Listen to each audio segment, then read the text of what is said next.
So the amazing thing about paper is even before you're starting with nature. So I sort of like to think what I'm working with is nature, not about nature.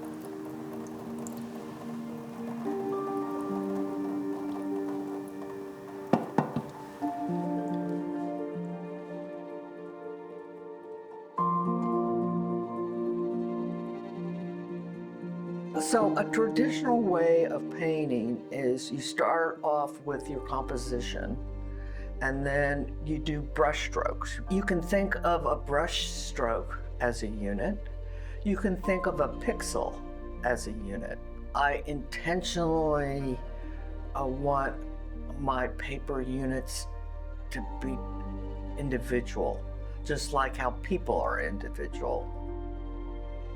The deckle edge has always fascinated me. The most interesting part is the in-between, the extremes. I have been exploring the transitions of like dark and light and right and left, and handmade paper has allowed me to explore those thoughts. So I'm calling it between because also my life is about between in a crazy kind of way. I have a studio here in central Austin, and then my other studio is in northern New Mexico, looking over mountains and an ocean of sagebrush. Now I've put together a life of between these two environments. The beauty is in the subtleties of the in-betweens. Well, I was into landscape, but more abstracted landscape.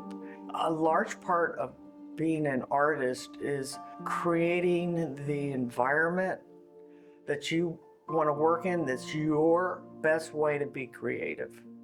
Every artist puts it together differently. Landscape was land and organic plants with nothing man-made in it. If when I was on a location and I would see a house or a road, I wouldn't put it in it. I'd put a river in it, but nothing man-made. One of the things after I'd been doing the landscapes was that it wasn't enough. And I had developed that concept when I was in California. I tried to figure out how to get the sense of the wave packets coming in.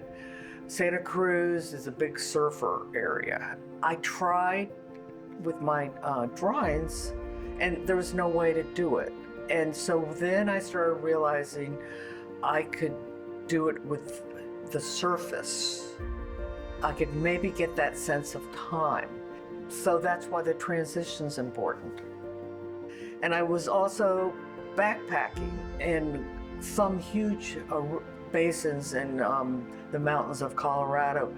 It sometimes can take you 2 days to get around from one side to the other, but you're looking at the same thing, but you're having time change as you're moving around it.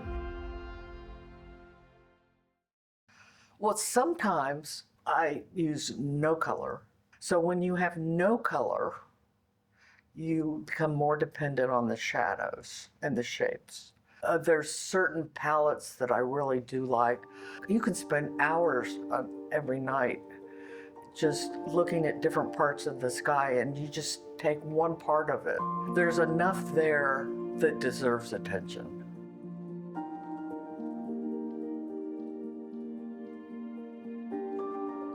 In a way, I'm still doing this with these handmade paper pieces. I'm stepping back and either looking super close, like a microcosmic thing, or way back with the big scale of it. And it sort of incorporates both. And so I felt that I wanted to interpret that more abstractly, and I could do it with paper. I think the difference between fine art and craft is the motive. And my motive is to use these technical knowledge of my material to express something very personal and something that I've spent a lifetime trying to refine visually and emotionally.